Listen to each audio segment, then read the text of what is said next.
Lessons. Learned Malik Johnson's extraordinary journey from wrongful arrest to Harvard Law School teaches us profound lessons about resilience, systemic change, and the transformative power of education. His story demonstrates that individual excellence cannot shield young people of color from institutional bias, but it also shows how proper response to injustice can create lasting positive change for entire communities. The airline industry's swift policy changes following public outcry prove that corporate accountability requires constant vigilance from citizens and media attention. Rebecca Sterling's transformation from perpetrator to advocate illustrates that even deeply ingrained prejudices can be addressed through education, consequences, and genuine commitment to change. Perhaps most importantly, Malik's decision to represent his former accuser legally challenges us to consider whether true justice requires punishment or transformation. His choice to establish scholarship programs rather than seek maximum damages shows how victims can become agents of systematic change rather than simply seeking personal compensation.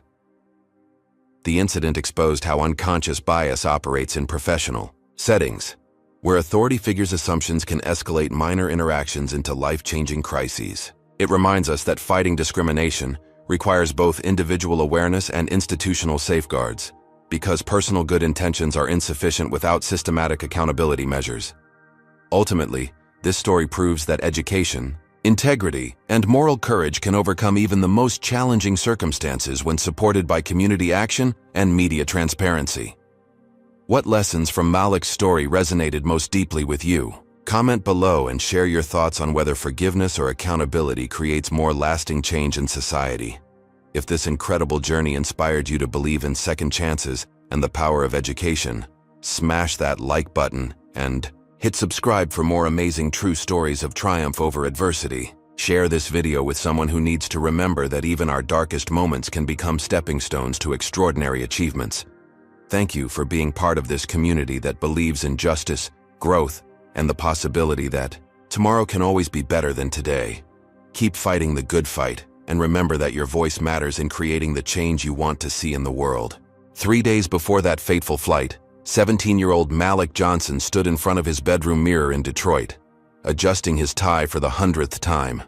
His reflection showed a young man with kind eyes and a determined jaw, practicing answers to questions that could change his entire future. The Harvard interview that awaited him in Boston represented everything he'd worked toward since elementary school. Malik's small bedroom told the story of his ambitions. Academic awards covered one wall, while another displayed newspaper clippings of civil rights heroes. A framed photo of Thurgood Marshall sat prominently on his desk, next to stacks of law books borrowed from the Detroit Public Library. His mother, Denise Johnson, worked double shifts as a nurse at Detroit Medical Center just to keep their modest 2-bedroom apartment and pay for Malik's educational expenses. The sacrifices hadn't gone unnoticed. Malik understood every extra hour his mother worked, every dinner of ramen noodles, every time she said no to buying herself something she needed. When his acceptance to interview at Harvard arrived, Denise cried for 20 minutes before composing herself enough to help him research plane tickets. The cost nearly broke their budget, but she insisted nothing would stop her son from seizing this opportunity. "Baby, your daddy would be so proud," she whispered that morning, straightening his collar.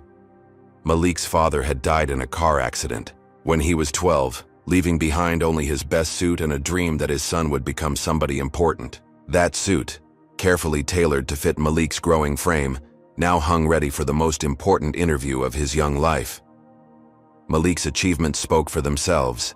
Valedictorian of his senior class at Cass Technical High School, captain of the debate team, and volunteer coordinator at the downtown homeless shelter. His essay about growing up in Detroit's struggles while maintaining hope for change had moved his English teacher to tears. Mrs. Patterson, the elderly white woman next door who'd tutored him in advanced literature for free, called him the smartest student she'd encountered in 40 years of teaching. The neighborhood where Malik grew up wasn't easy. Abandoned houses dotted his street, and crime statistics made national headlines. But Malik saw potential where others saw problems. His volunteer work focused on literacy programs for younger kids, and his debate topics consistently addressed systemic inequality and educational access. Teachers recognized his exceptional analytical mind, while classmates respected his genuine desire to help others succeed. His Harvard application included letters of recommendation that read like love letters to his character. Principal Martinez wrote about Malik's leadership during a student protest over inadequate textbooks, describing how he organized peaceful demonstrations that actually resulted in policy changes. Coach Williams detailed how Malik had transformed the debate team from district laughingstock to state competitors in just 2 years. Even the homeless shelter director contributed a letter describing Malik's innovative reading program that had improved literacy rates among shelter children. The day before his flight, Malik visited Mrs. Patterson one final time. She'd helped him perfect his interview responses, challenging him with questions about constitutional law and social justice that went far beyond typical high school curriculum. Her living room, filled with law books and historical documents, had become his second classroom. Their discussions about landmark Supreme Court cases had shaped his understanding of how legal precedent could create social change. "You remember what we talked about regarding Brown versus Board," Mrs. Patterson said, her weathered hands holding his Harvard folder. "Sometimes the most important changes start with one person brave enough to walk through doors others say should stay closed." Malik nodded, understanding the weight of her words and the historical significance of his upcoming opportunity. That evening, Malik carefully packed his father's suit alongside his interview materials. His mother had saved for months to buy him new dress shoes, and he'd practiced walking in them until the leather felt familiar. The folder containing his transcripts, essays, and recommendation letters represented years of dedication and countless hours of studying while his friends played video games or hung out at the mall. As he prepared for bed, Malik looked out his window at the Detroit skyline. The city's lights twinkled like promises of better things to come. Tomorrow's flight would take him to Boston, to Harvard, to possibilities that seemed impossible just a few years ago. His mother knocked softly on his door, entering with warm milk and homemade cookies. "No matter what happens tomorrow," Denise said, sitting on his bed edge, "you've already made me prouder than any mother deserves to be." They talked quietly about his father's dreams, about the scholarship programs Malik hoped to create someday, about the legal cases he wanted to win for families like theirs. When she kissed his forehead goodnight, Malik felt ready to face whatever challenges awaited him in Boston. Detroit Metropolitan Airport buzzed with early morning travelers as Malik arrived 3 hours before his flight. His mother had insisted on driving him, despite her exhaustion from working a 12-hour shift the night before. They sat together, in the departure lounge, sharing coffee and going over his interview notes one final time. When boarding began, Denise hugged her son tightly, whispering prayers for his success and safe return. Flight attendant Rebecca Sterling began her shift. That morning with 28 years of experience and a reputation for maintaining order on every flight. At 53, she prided herself on reading passengers accurately, identifying potential problems before they escalated. Her colleagues respected her no-nonsense approach, though some occasionally questioned her tendency to focus suspiciously on certain travelers. Rebecca's internal assumptions about who belonged in first class and who didn't had never been formally challenged. Malik settled into his coach seat, 23A, carefully placing his Harvard folder in the seat pocket before him. The folder represented everything important: his interview confirmation, campus maps, questions he'd prepared, and backup copies of all his documents. He'd chosen the window seat to watch the landscape change as they flew toward his future. The elderly gentleman beside him, Mr. Thompson, struggled with his carry-on bag until Malik immediately offered assistance. "Heading to Boston for business?" Mr. Thompson asked, noticing Malik's formal attire and serious demeanor. When Malik explained about his Harvard interview, the older man's face lit up with genuine excitement. They spent the first hour of flight discussing Malik's academic achievements and career aspirations. Mr. Thompson, a retired professor from University of Michigan, found himself impressed by the young man's articulate responses and passionate commitment to social justice. Rebecca noticed their conversation while serving beverages, observing Malik's animated discussion about constitutional law and civil rights. Something about his presence in formal attire, combined with his youth and race, triggered her unconscious biases. She began watching him more closely, noting how confidently he spoke about Harvard, wondering silently how a kid from Detroit could afford such expensive educational pursuits. Her suspicious observations started forming a narrative in her mind about potential deception or fraudulent activity. The flight proceeded smoothly for most passengers, but Rebecca's attention remained fixed on Malik. She watched him study Harvard materials, review interview notes, and practice answers under his breath. His obvious preparation and genuine nervousness about the interview should have indicated his legitimate purpose. But Rebecca interpreted his behavior through the lens of her unconscious prejudices. She began cataloging what she considered suspicious activities: his expensive-looking folder, his confidence when discussing Harvard, his presence on a flight to Boston. Captain Williams, making his routine walk through the cabin, paused when he noticed Malik's Harvard materials. As one of the few black pilots in the airline's fleet, Captain Williams understood the significance of educational opportunities for young people of color. He spent several minutes chatting with Malik about the interview process, sharing encouragement and advice based on his own experiences breaking barriers in aviation. Their conversation was warm and supportive, witnessed by several passengers who smiled at the mentorship moment. Other passengers had varied reactions to Malik's presence and his discussion about Harvard. Some, like Mr. Thompson and an elderly teacher named Mrs. Rodriguez, encouraged his academic pursuits and shared stories about their own educational journeys. A few business travelers seemed indifferent, focused on their laptops and phone calls. However, Rebecca's growing suspicion began influencing her interactions with other crew members, as she started dropping subtle comments about the unusual passenger in 23A. Throughout the flight, Malik's behavior remained exemplary. He helped Mr. Thompson with his reading glasses, shared his snacks with a hungry child across the aisle, and politely thanked the flight crew for their service. His genuine kindness and respectful demeanor should have impressed any observant crew member. But Rebecca continued viewing his actions through a distorted lens of suspicion and racial bias. As they began descent into Boston Logan Airport, Malik felt excitement building in his chest. The city's skyline appeared through his window, and he could almost see Harvard University in the distance. Mr. Thompson shook his hand warmly, exchanging contact information and promising to follow up on Malik's interview results. Captain Williams stopped by once more, offering final encouragement and expressing confidence in Malik's abilities. The plane touched down smoothly at Logan Airport, and passengers began gathering their belongings. Malik carefully retrieved his Harvard folder, double-checking that all his documents remained organized and accessible. Rebecca watched his every movement, her suspicions now firmly entrenched despite the complete absence of any genuinely concerning behavior. As passengers deplaned, she made mental notes about reporting her observations to appropriate authorities, never questioning whether her perceptions might be influenced by racial prejudice. Malik stepped off the plane into Boston Logan Airport, his heart racing with anticipation for the opportunity that awaited him at Harvard University. He had no idea that Rebecca Sterling was already formulating a plan that would dramatically alter the trajectory of his life and spark a national conversation about racial profiling in the airline industry. Harvard University's campus stretched before Malik like a living monument to academic excellence and American intellectual history. Walking through Johnston Gate, he felt the weight of centuries pressing down on him.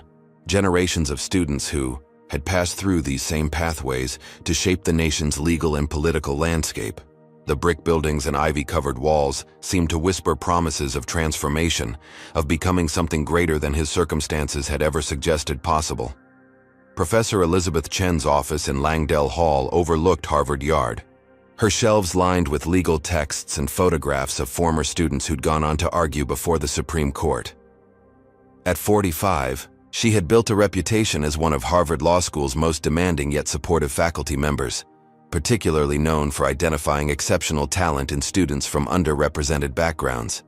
Her own journey from a working-class, immigrant family in Oakland to Harvard professor had taught her to recognize genuine potential beneath surface circumstances. The interview began with standard questions about Malik's academic background and career aspirations, but Professor Chen quickly realized she was speaking with an unusually mature and thoughtful young man.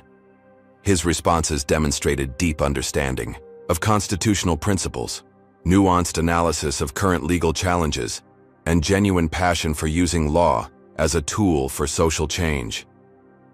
When she asked about his volunteer work at the homeless shelter, Malik's eyes lit up as he described implementing literacy programs and advocating for clients' rights. "Tell me about a time when you faced a significant challenge and how you overcame it," Professor Chen requested, leaning forward with genuine interest. Malik shared the story of his father's death and how it had motivated him to excel academically while supporting his mother emotionally. He spoke about financial struggles that forced him to work part-time jobs while maintaining perfect grades, about facing skepticism from guidance counselors who suggested community college instead of Harvard applications. As the interview progressed, Professor Chen found herself increasingly impressed by Malik's combination of intellectual brilliance and emotional maturity. His analysis of landmark civil rights cases went beyond textbook knowledge to demonstrate real understanding of how legal precedent shapes social progress. When they discussed systemic inequality in education, Malik offered specific policy solutions based on his firsthand experience with Detroit's struggling school system. "What surprises me most," Professor Chen said midway through their conversation, "is how clearly you understand the intersection between law and social justice despite limited formal exposure to legal education." Malik's response about studying Supreme Court cases at the Detroit Public Library and discussing constitutional principles with his neighbor Mrs. Patterson revealed a level of self-directed learning that impressed even Harvard's rigorous standards. The conversation took an unexpected turn when Professor Chen mentioned her own background, growing up in Oakland's underserved communities. She shared stories about feeling out of place during her own Harvard Law School experience, about professors who questioned whether she belonged there, about the isolation of being one of very few students of color in her graduating class. Malik listened intently, recognizing similar struggles in his own educational journey. "The difference between us," Professor Chen continued, "is that I didn't have the kind of community support you've described. Your mother's sacrifices, Mrs. Patterson's mentorship, your teacher's advocacy, that support system will serve you well here." She explained how Harvard had evolved since her student days, implementing programs specifically designed to help first-generation college students succeed in the demanding academic environment. Their discussion of specific legal cases revealed Malik's exceptional analytical abilities. When Professor Chen presented hypothetical scenarios involving constitutional interpretation, Malik's responses demonstrated sophisticated understanding of legal reasoning and practical implications. His passion for civil rights law was evident, but he also showed interest in corporate law and international human rights, suggesting the breadth of thinking Harvard valued in its students. Comment number 1: if you think Malik's background actually gives him advantages that wealthy students don't have. Hit that like button if you believe merit should be the only factor in college admissions, and don't forget to subscribe for more inspiring education stories. But here's what I want to know. Do you think Professor Chen's positive reaction guarantees Malik's acceptance? Or could something still go wrong? Let's see what happened when this promising interview took an unexpected direction. As their formal interview time concluded, Professor Chen made an unprecedented decision to extend their conversation. She walked Malik through Harvard Yard, pointing out significant buildings and sharing stories about famous alumni who had started from humble beginnings. Their discussion continued in the law library, where she showed him research resources and introduced him to current students who could answer questions about campus life. "I'll be honest with you, Malik," Professor Chen said as they concluded their extended meeting. "Your application was already strong on paper, but this interview has been exceptional. You have exactly the kind of mind and heart Harvard Law School needs." While she couldn't make formal promises about admissions decisions, her encouragement was unmistakable.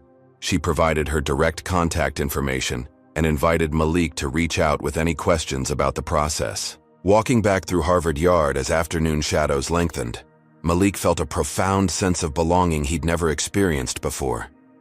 The campus no longer seemed intimidating, but welcoming, a place where his dreams could become reality. Professor Chen's words echoed in his mind as he imagined himself studying in these libraries, attending lectures in these halls, becoming part of the legal profession's next generation. That evening, Malik called his mother from his budget hotel near the airport, sharing every detail of his successful interview. Denise's tears of joy were audible through the phone, as she listened to her son describe Professor Chen's encouragement and the campus tour. They talked about scholarship possibilities, about the support systems Harvard offered, about how his father would have reacted to seeing his son walking through such prestigious halls. Before going to sleep, Malik reviewed his interview notes and reflected on Professor Chen's advice about staying true to his values while embracing new opportunities. The conversation had exceeded his highest expectations, leaving him more determined than ever to continue fighting for his dreams. As he prepared for tomorrow's flight home, Malik had no idea that his next encounter with airline personnel would create challenges far more difficult than any Harvard interview question. Boston Logan Airport welcomed Malik back with the same bustle of travelers he'd encountered during his arrival. But now, everything felt different. Success filled his chest like warm sunlight as he replayed Professor Chen's encouraging words and imagined sharing the good news with his mother face to face. The Harvard campus tour had exceeded every expectation, and her informal indication of strong admission chances made his future feel tangible for the first time in his 17 years. Malik found a quiet corner near his gate and dialed his mother's number, unable to contain his excitement any longer. Denise answered on the first ring, having waited anxiously by her phone during his entire interview time. When Malik described Professor Chen's enthusiastic response and the extended campus tour, his mother's tears of joy were audible through the phone connection. They talked for 30 minutes about scholarship opportunities, campus life, and the incredible possibility that their family's dreams were finally within reach. "Baby, I'm so proud I could burst," Denise whispered through her tears. "Your daddy is smiling down on us right now, I just know it." They discussed practical concerns about tuition and living expenses, but both felt confident that financial aid and scholarships would make Harvard possible. Malik promised to research every available funding option, determined not to let money prevent him from seizing this life-changing opportunity. After ending the call, Malik made an impulsive decision that would later have significant consequences. The interview had gone so exceptionally well that he wanted to celebrate this pivotal moment in his life. Using birthday money he'd been saving for months plus his summer job earnings, Malik decided to upgrade his return ticket to first class. The extra cost stretched his budget considerably, but this felt like the most important day of his life. Airport security guard James Morrison noticed Malik's obvious happiness as he approached the ticket counter. The young man practically glowed with excitement, politely asking about upgrade availability and carefully counting his cash to cover the additional fees. Morrison, a 30-year veteran of airport security, had developed good instincts about passenger behavior, and Malik's genuine joy seemed completely innocent and understandable given his obvious good news. While waiting for his flight, Malik browsed the airport shops, eventually purchasing expensive wireless headphones as a gift for his mother. She'd been using the same cheap earbuds for years, and he wanted to surprise her with something special to commemorate this incredible day. The purchase represented a significant portion of his remaining money, but seeing her happiness would be worth every penny. Malik's interactions with airport staff and fellow passengers reflected his naturally respectful and kind personality. He helped an elderly woman retrieve her dropped boarding pass, offered to share his phone charger with a stressed businessman, and thanked every employee who assisted him. His behavior was consistently polite and considerate, the actions of a young man raised with strong values and genuine concern for others' welfare. As boarding time approached, Malik carefully organized his documents and gifts, ensuring everything was properly secured for the flight home. His Harvard interview folder now contained Professor Chen's business card and additional materials she'd provided, making the folder even more precious than before. The expensive headphones were wrapped in his carry-on bag, ready to surprise his mother upon his return to Detroit. When first-class boarding was announced, Malik joined the line with a mixture of excitement and nervousness about his upgraded accommodations. He'd never flown first class before, and the experience felt like another milestone in this transformative day. Other first-class passengers appeared to be business travelers and well-dressed families, but Malik's presence seemed perfectly appropriate given his formal interview attire and professional demeanor. Flight attendant Rebecca Sterling was working the same return flight, beginning her second shift of the day with the same aircraft and crew. When she noticed Malik boarding in the first-class section, her surprise quickly transformed into heightened suspicion. She remembered him from the morning flight in coach class, and his sudden upgrade triggered immediate questions in her mind about how a teenager could afford such expensive travel accommodations. Rebecca's observations of Malik continued as he settled into his first-class seat, noting his obvious unfamiliarity with the premium cabin's amenities. She watched him explore the seat controls and examine the enhanced meal options, interpreting his curiosity as evidence of deception rather than innocent excitement about his first-class experience.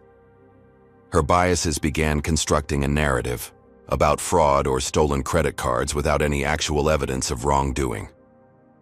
Other passengers in first class seemed unbothered by Malik's presence, with several noting his polite demeanor and respectful behavior toward flight crew members. An elderly businessman even complimented Malik's professional appearance, assuming he was traveling for university interviews or similar academic purposes. However, Rebecca's growing suspicion remained focused solely on financial questions about his ticket upgrade.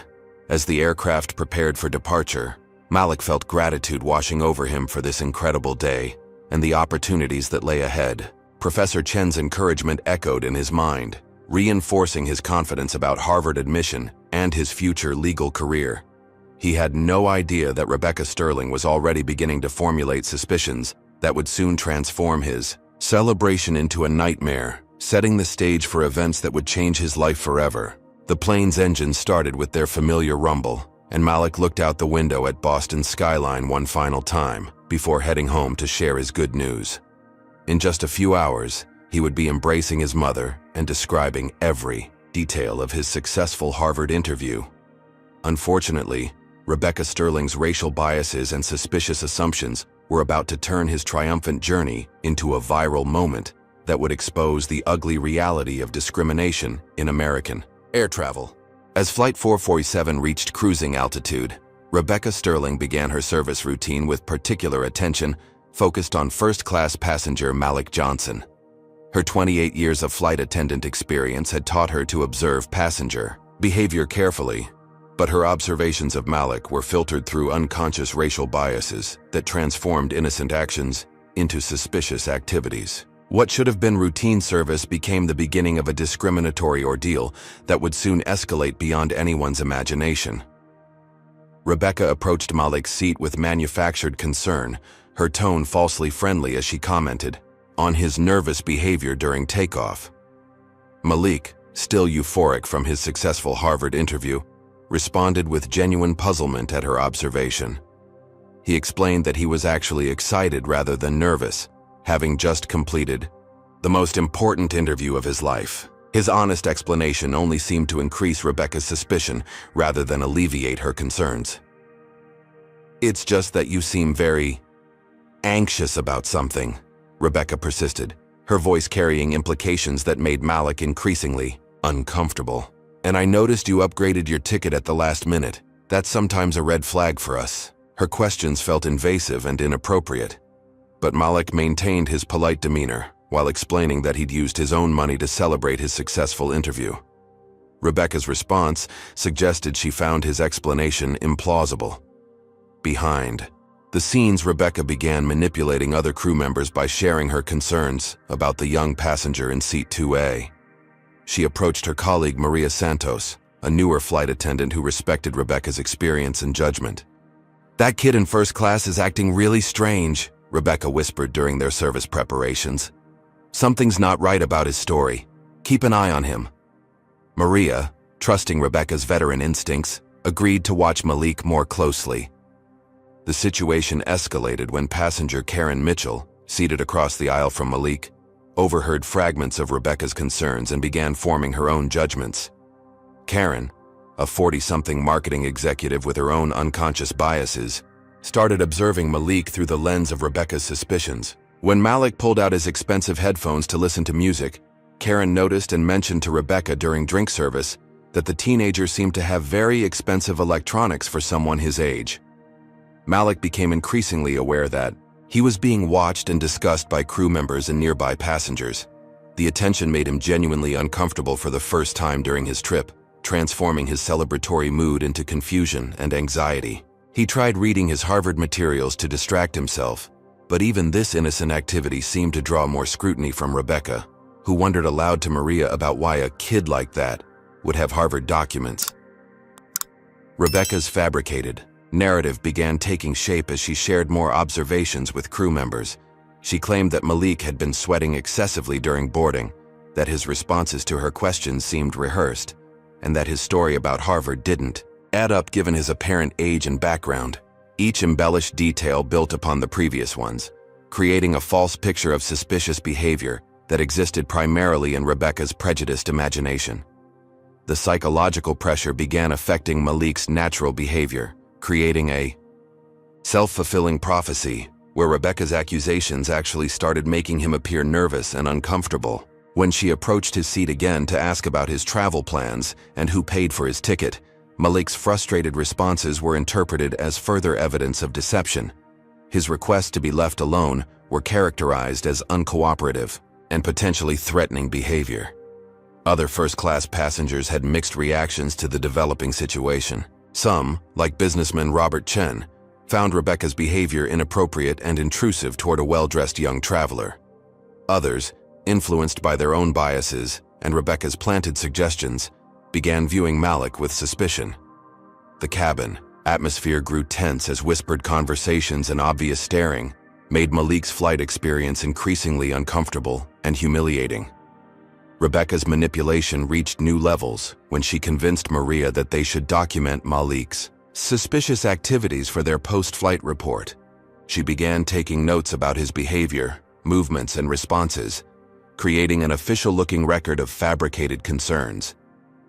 When Malik noticed the note-taking and asked what was happening, Rebecca's evasive response only added to his growing anxiety about the situation. The turning point came when Malik attempted to call his mother for emotional support, hoping her familiar voice might help him process the strange treatment he was receiving from the flight crew.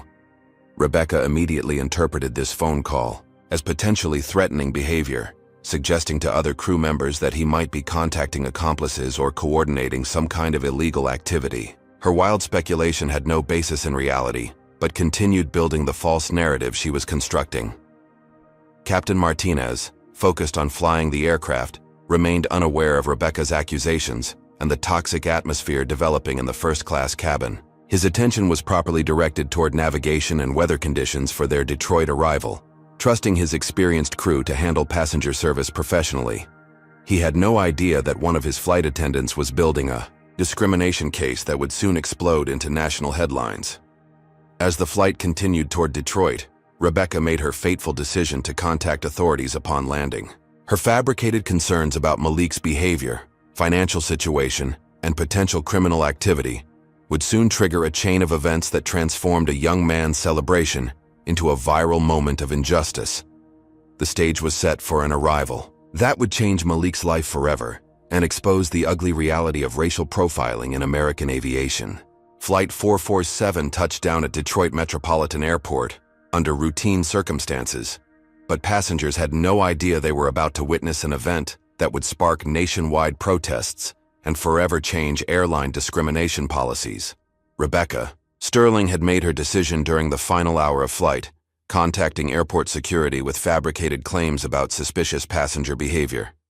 Her 28 years of experience and authoritative position gave her report immediate credibility with security personnel who trusted flight crew assessments without question. Malik felt relief as the plane taxied toward the gate, eager to disembark and reunite with his mother who was waiting in the terminal. His excitement about sharing Harvard interview details had returned during the flight's final hour, though Rebecca's strange behavior continued puzzling him. He gathered his belongings carefully, ensuring his precious Harvard folder and his mother's gift remained secure. Other passengers began standing and retrieving carry-on luggage, creating the familiar end-of-flight bustle. The atmosphere changed dramatically when Captain Martinez announced that passengers should remain seated due to a security matter requiring immediate attention. Several police officers boarded the aircraft, their presence creating immediate tension and speculation among travelers. Most passengers assumed someone had forgotten to declare prohibited items or violated standard travel regulations. Nobody expected what happened next. Officer Patricia Davis led the security response, entering the aircraft with 3 additional officers and airport security personnel. Rebecca Sterling met them at the forward galley, pointing toward Malik's seat. while providing her fabricated account of suspicious behavior, financial irregularities, and potential criminal activity. Her confident demeanor and detailed false narrative convinced the officers that they were dealing with a legitimate security threat, requiring immediate intervention. Malik's shock was absolute when Officer Davis approached his seat and asked him to stand. "Sir, we need you to come with us for questioning regarding some irregularities with your travel," she announced loudly enough for surrounding passengers to hear clearly. Malik's confusion was genuine and visible as he asked what irregularities she meant, explaining that he was simply returning from a Harvard University interview. His honest bewilderment was interpreted as potential resistance. The situation escalated rapidly when Malik was informed he was being detained for investigation. As Officer Davis placed handcuffs on his wrists, his Harvard acceptance letter fell from his folder onto the aircraft floor, the prestigious university letterhead clearly visible to nearby passengers. Several travelers immediately began recording with their phones, sensing they were witnessing something significant and potentially controversial. Passenger reactions split along predictable lines influenced by unconscious bias and limited information. Some travelers, like businessman Robert Chen, vocally questioned why a well-dressed young man was being arrested without apparent cause. Others, influenced by Rebecca's planted suggestions and their own prejudices, assumed law enforcement must have legitimate reasons for the detention. The aircraft cabin buzzed with whispered conversations and obvious tension. Karen Mitchell, who had supported Rebecca's suspicions throughout the flight, felt increasing discomfort as she watched Malik's genuine distress and terror. His emotional response seemed entirely inconsistent with someone guilty of criminal activity. When his Harvard documents scattered across the floor, she began questioning whether she had contributed to a terrible mistake, based on assumptions rather than facts. Social media amplification began immediately as passengers posted videos and photos of Malik's arrest across multiple platforms. The hashtag #DarnFlightWhileBlack started trending within minutes, accompanied by eyewitness accounts of what appeared to be racial profiling. The visual of a well-dressed black teenager in handcuffs while Harvard documents lay scattered created powerful imagery that resonated with viewers nationwide. Comment number 1. If you think this arrest was justified based on what we know so far, smash that like button if you believe everyone deserves equal treatment regardless of race, and hit subscribe to see how this shocking story unfolds. But here's what's really eating at me. If you were a passenger on this flight, would you have spoken up for Malik or stayed quiet? The answer might surprise you, because what happened next changed everything. Denise Johnson arrived at the airport gate just as news of her son's arrest began spreading through terminal corridors. Her transition from excitement about hearing interview details to horror at seeing her son in handcuffs was captured by news cameras that had rushed to cover the developing story. Her emotional breakdown in the terminal became another viral component of the rapidly expanding media coverage. The arrest photos and videos showed Malik's Harvard acceptance letter prominently scattered on the aircraft floor, creating powerful visual evidence of the disconnect between Rebecca's accusations and the young man's obvious academic achievements. News outlets immediately picked up the story, with legal experts questioning how a Harvard-bound student could be detained based solely on flight attendant suspicions without supporting evidence. National civil rights organizations began responding within hours, with statements condemning apparent racial profiling and demanding full investigation of the incident. The airline's stock price began declining as negative publicity spread across traditional and social media platforms. Corporate executives found themselves managing a public relations crisis that was growing exponentially with each passing hour. Malik's detention in the airport security facility became the focal point of rapidly intensifying media attention. News vans surrounded Detroit Metropolitan Airport as reporters sought interviews with witnesses and family members. The stories, emotional components, academic achievement, and clear evidence of potential discrimination created perfect conditions for viral social media spread and sustained news coverage. Rebecca Sterling watched the growing media attention with increasing panic as she realized her fabricated accusations had created a national incident. Her initial confidence in her suspicions began wavering as she observed Malik's genuine distress and the complete absence of evidence supporting her claims. The reality of what she had set in motion started becoming clear as airline supervisors began demanding detailed explanations of her actions. The viral videos showed Malik's respectful cooperation with authorities, despite his obvious confusion and terror. His polite responses to officers' questions and his attempts to explain his Harvard interview created stark contrast with Rebecca's claims about threatening or uncooperative behavior. Public opinion began shifting strongly in his favor as more details about his academic achievements and character became widely known. Airport security protocols required thorough investigation of all flight crew reports, but the complete absence of supporting evidence for Rebecca's claims became apparent within hours.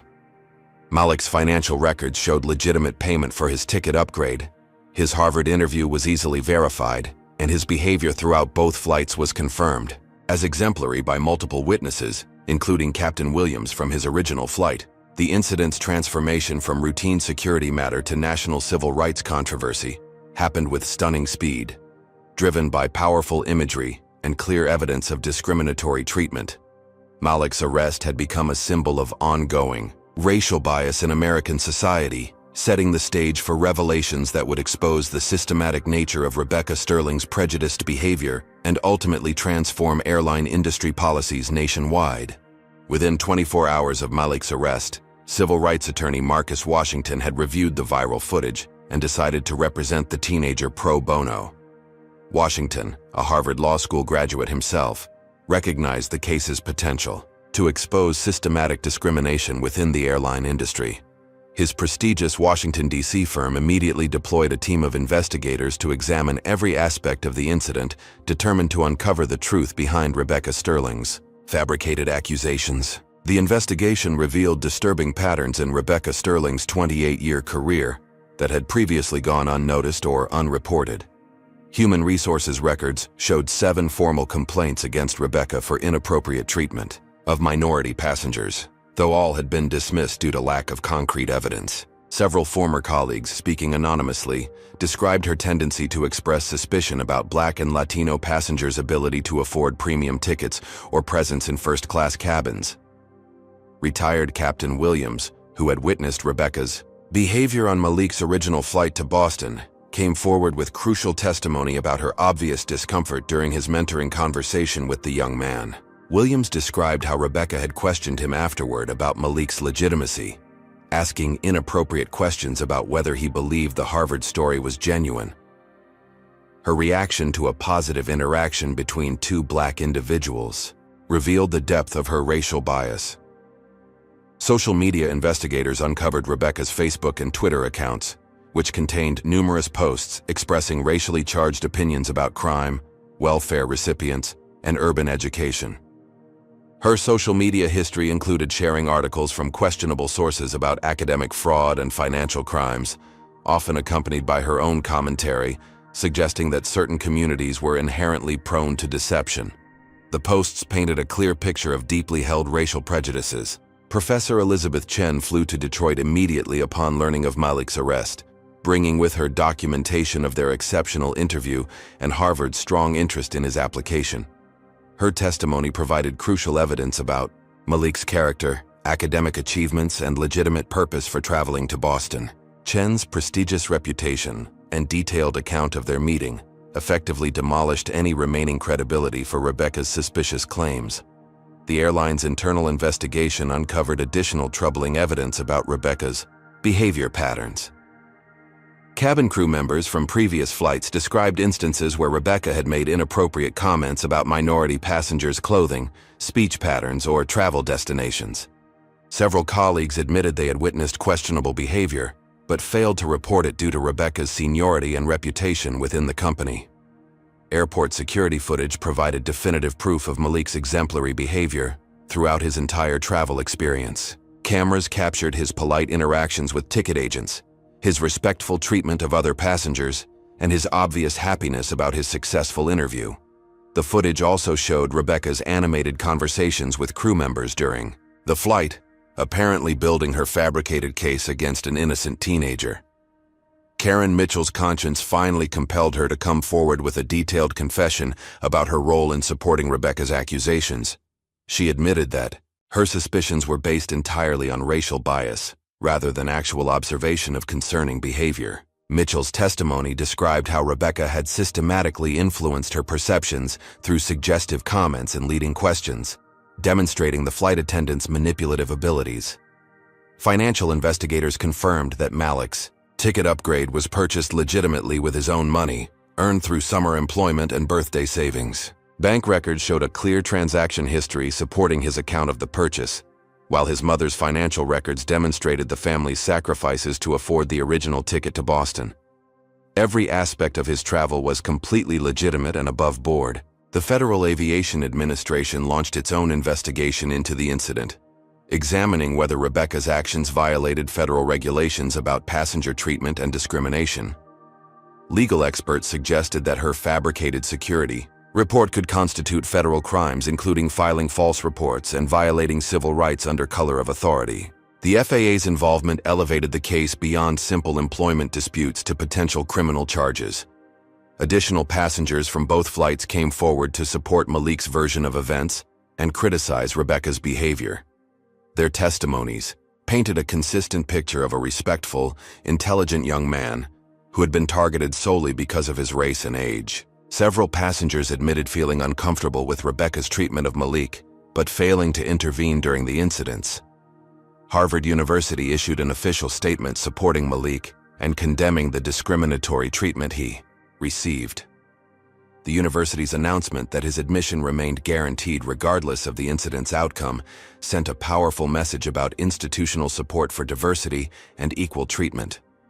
Harvard's backing provided additional credibility to Malik's character and achievements. Medical experts examined Malik's psychological state following his traumatic arrest experience, documenting symptoms of anxiety, depression, and post-traumatic stress directly related to the incident.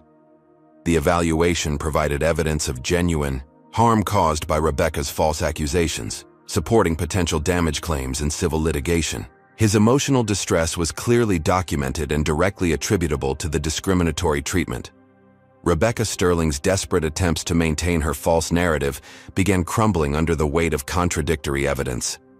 Her changing explanations and inability to provide concrete evidence of suspicious behavior exposed the fabricated nature of her accusations. Airline supervisors placed her on administrative leave pending completion of the investigation, while union representatives struggled to defend her increasingly indefensible actions.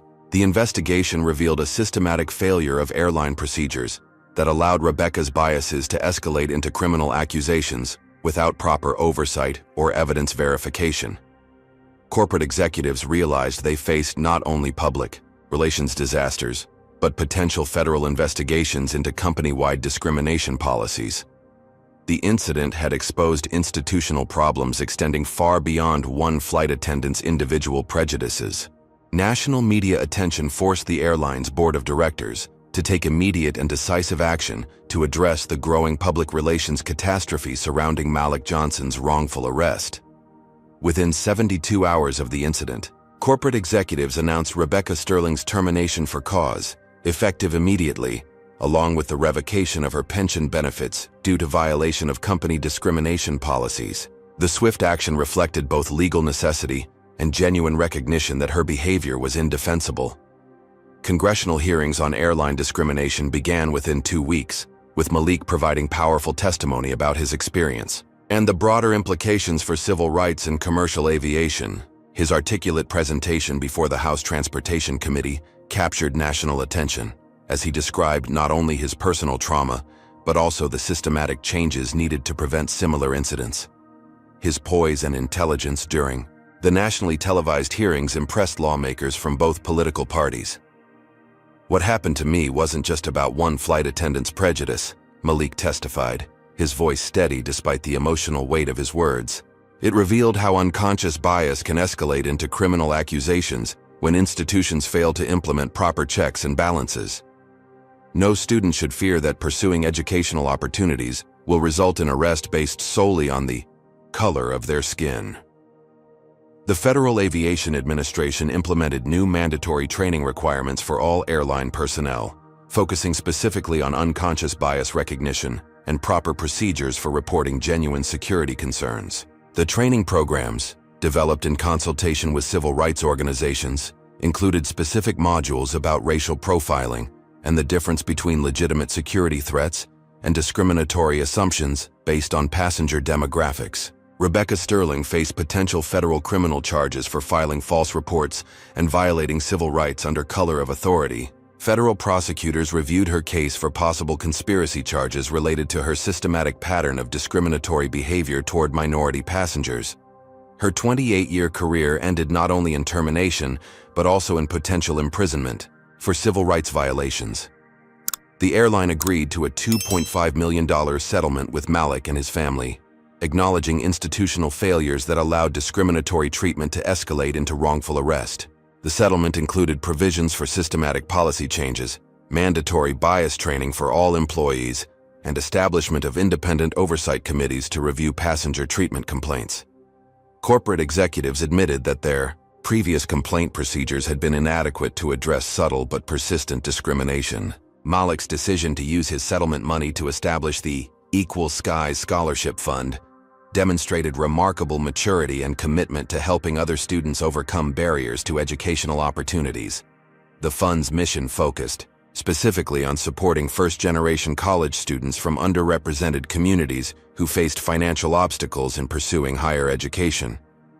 His transformation of personal trauma into positive social change inspired national admiration. Denise Johnson's employer, Detroit Medical Center, promoted her to nursing supervisor in recognition of the positive national attention surrounding her family's dignity throughout the crisis.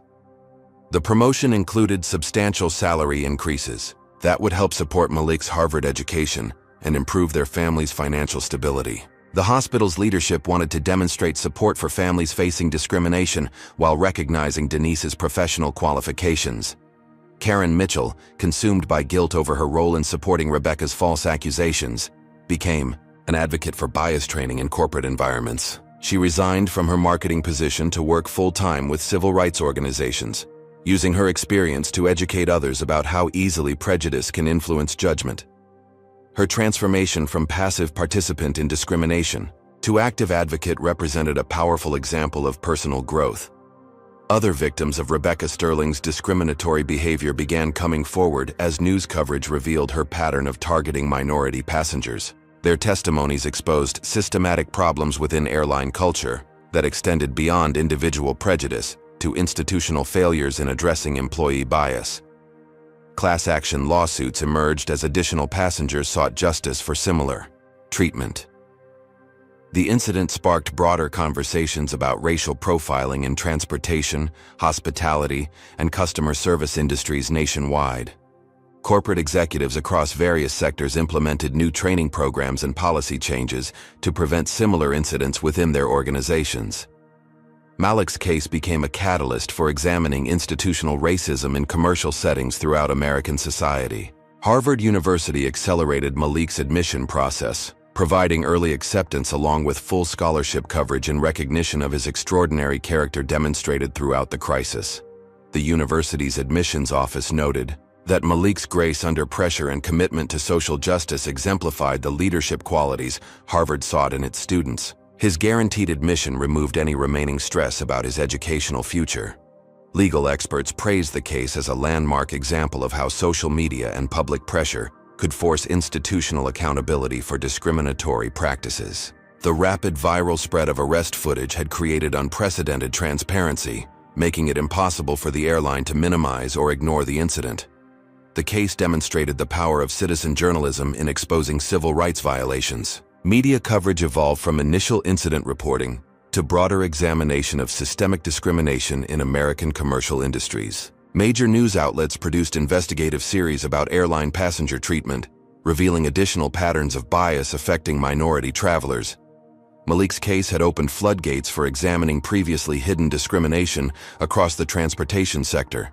The Equal Skies Scholarship Fund received donations from across the country, ultimately raising over $500,000 in its first year to support disadvantaged students pursuing higher education.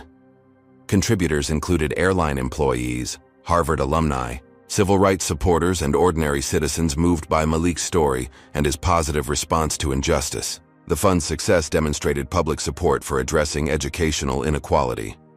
As the immediate crisis aftermath subsided, Malik prepared for his freshman year at Harvard with national recognition as a symbol of resilience and positive change. His transformation from wrongful arrest victim to civil rights advocate had captured America's attention and respect. The stage was set for his continued impact on legal and social justice throughout his educational journey and beyond. 1 year after the incident that made him a household name, Malik Johnson walked across Harvard Yard as a confident first-year law student who had not only survived unprecedented public scrutiny, but transformed it into positive change for countless others. His academic performance exceeded even Professor Chen's high expectations, earning him recognition as one of Harvard Law School's most promising students. The Equal Skies Scholarship Fund had grown to support 50 students from underrepresented communities, creating opportunities that would not have existed without his decision to transform trauma into triumph. The scholarship recipients represented diverse backgrounds, united by shared determination to overcome systemic barriers to higher education. Maria Gonzalez, a first-generation college student from rural Texas, credited the fund with making law school possible after facing discrimination in her undergraduate admissions process. James Wright, a former foster child from Chicago, used his scholarship to pursue environmental law with hopes of addressing pollution in low-income communities. Each recipient carried forward Malik's mission of using education to create positive social change. Rebecca Sterling's court-ordered community service at various civil rights organizations had begun producing unexpected results in her personal transformation.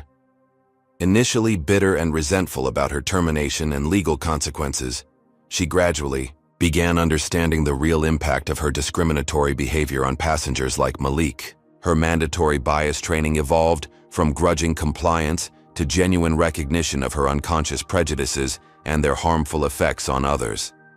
The most shocking development came during a civil rights seminar at Detroit University, where Rebecca was completing community service hours, and Malik was delivering a keynote address about overcoming discrimination through education.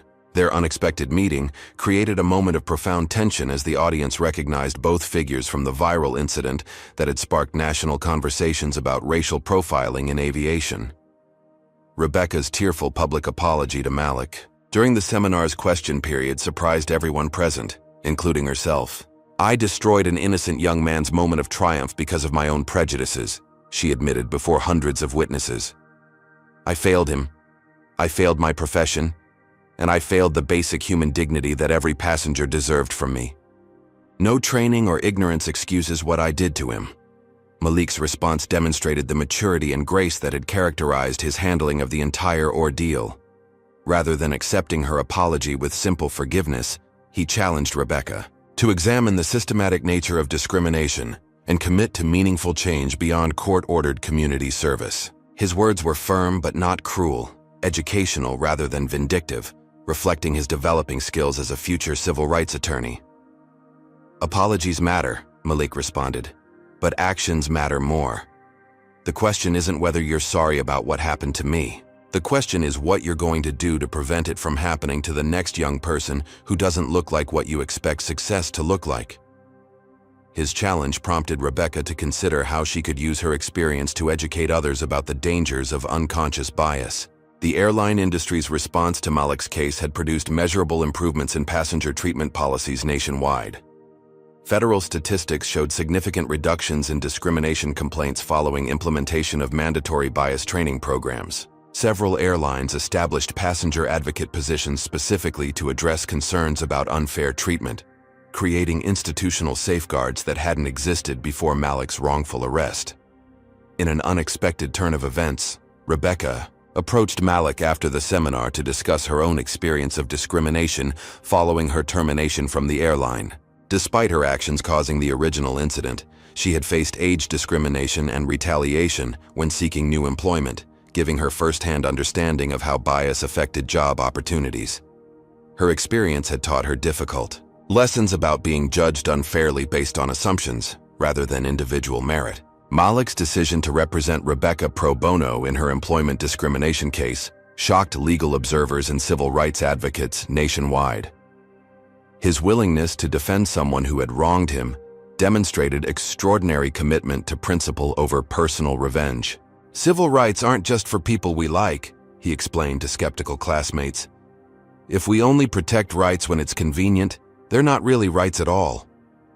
Their collaboration on Rebecca's case created an unlikely partnership that challenged both individuals to grow beyond their initial encounter. Rebecca's testimony about systematic bias within airline culture provided valuable evidence for ongoing federal investigations into industry discrimination. Her insider knowledge helped expose institutional problems that extended far beyond individual prejudice to corporate policy failures. The case's resolution included Rebecca's successful discrimination claim against her former employer, along with her commitment to establish an airline industry bias training program using her settlement funds. Her transformation from perpetrator to advocate represented a unique form of restorative justice that addressed systematic problems while acknowledging individual responsibility for harmful actions. Malik's law school graduation speech 3 years later reflected on how the airplane incident had shaped his understanding of justice, forgiveness, and the possibility for positive change, even in difficult circumstances. His first case as a licensed attorney involved defending another black teenager facing discrimination in educational settings, with Rebecca serving as a key witness about institutional bias patterns. The Equal Skies Scholarship Fund had expanded to support over 200 students annually, creating a lasting legacy that extended far beyond Malik's individual experience. Recipients pursued careers in law, medicine, education, and public service, carrying forward the mission of using personal success to create opportunities for others facing similar barriers to advancement. What do you think about Malik's decision to forgive and even represent Rebecca? Comment number 1. If you believe forgiveness can create more change than revenge. Comment number 2. If you think some actions are unforgivable. Smash that like button. If this story inspired you to think differently about second chances, hit subscribe for more incredible true stories that will restore your faith in humanity, and share this video with someone who needs to hear that redemption is possible, even in the darkest circumstances. Thank you for joining me on this incredible journey of justice, forgiveness, and transformation. Malik's story reminds us that our response to injustice defines us more than the injustice itself, and that even the most painful experiences can become catalysts for positive change. Until next time, keep believing in the power of education, the importance of standing up for what's right, and the possibility that tomorrow can be better than today. Malik Johnson's extraordinary journey from wrongful arrest to Harvard Law School teaches us profound lessons about resilience, systemic change, and the transformative power of education. His story demonstrates that individual excellence cannot shield young people of color from institutional bias, but it also shows how proper response to injustice can create lasting positive change for entire communities. The airline industry's swift policy changes following public outcry prove that corporate accountability requires constant vigilance from citizens and media attention. Rebecca Sterling's transformation from perpetrator to advocate illustrates that even deeply ingrained prejudices can be addressed through education, consequences, and genuine commitment to change. Perhaps most importantly, Malik's decision to represent his former accuser legally challenges us to consider whether true justice requires punishment or transformation. His choice to establish scholarship programs rather than seek maximum damages shows how victims can become agents of systematic change rather than simply seeking personal compensation. The incident exposed how unconscious bias operates in professional settings, where authority figures' assumptions can escalate minor interactions into life-changing crises. It reminds us that fighting discrimination requires both individual awareness and institutional safeguards, because personal good intentions are insufficient without systematic accountability measures. Ultimately, this story proves that education, integrity, and moral courage can overcome even the most challenging circumstances when supported by community action and media transparency. What lessons from Malik's story resonated most deeply with you? Comment below and share your thoughts on whether forgiveness or accountability creates more lasting change in society. If this incredible journey inspired you to believe in second chances and the power of education, smash that like button and hit subscribe for more amazing true stories of triumph over adversity. Share this video with someone who needs to remember that even our darkest moments can become stepping stones to extraordinary achievements. Thank you for being part of this community that believes in justice, growth, and the possibility that tomorrow can always be better than today. Keep fighting the good fight, and remember that your voice matters in creating the change you want to see in the world.